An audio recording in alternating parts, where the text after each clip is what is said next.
8:14 now. Heating, ventilation, air conditioning, or HVAC as we know it, has been determined an essential business in 18 states, including Florida. It's only spring and we've already had some pretty record high temperatures causing the industry to see a jump in repair calls.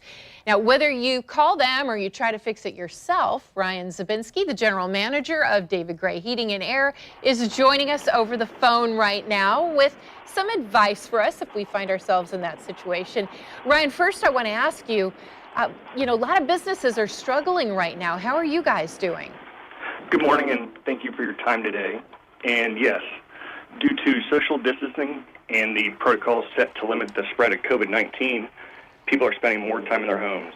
Rather than being able to escape their workplace, school, or alternative venue to relax, most people try to not deal with AC issues until it's unbearable. Those problems are now met head-on during the day, and you cannot simply escape. With AC being considered an essential business in Florida, at David Gray, we know that being comfortable is key. Plus, experiencing the recent extreme heat days in a row, air conditioning is a necessity. It's simple to resolve an AC problem and schedule a service call online, as well as speak with a representative to ensure that your home keeps you healthy and safe, because it's tough to escape when you're inside the house for a majority, if not the entire day. Aside from the comfort of air conditioning, a properly working AC unit is essential to keep the air quality in your home clean and allergen-free. At David Gray, we know wellness is more important than ever, and keeping up with your AC is an extra way to promote health within your home. Hey, Ryan, I want to ask you, we all know at the beginning of summer, that's when you notice that your air conditioning is broken. I know you guys, during normal years, you get slammed with calls. Is there anything that we can do right now to troubleshoot and make sure our AC is not going to go down when we have those super high temperatures? Yes, there are many ways homeowners can diagnose an issue to save them an unnecessary service call. I've got 5 things that David Gray recommends checking.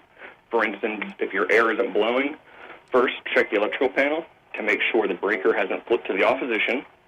Next, look to see if the drain line at your interior unit is clogged. If it is, it can trigger the AC to shut off. Pouring vinegar with hot water and using a shop vac to clear a blockage is crucial.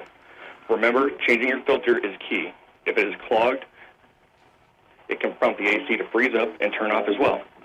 Then, check your thermostat to make sure it's not flashing or blank. These are also signs that a battery may need to be changed, drain line has backed up, causing it to shut off, or a breaker is tripped.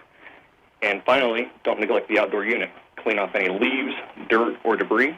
You can even rinse the coils with the hose, but remember to stay away from any electrical components and make sure the breaker is in the opposition and electrical panel before starting. Also, if you note that the copper pipe leading to it is frozen, then turn the system off before a certified AC technician comes out, because we can't diagnose it when the system's frozen up.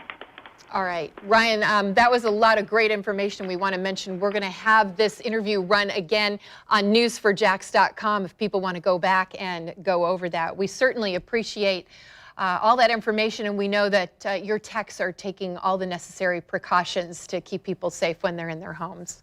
Thanks so much.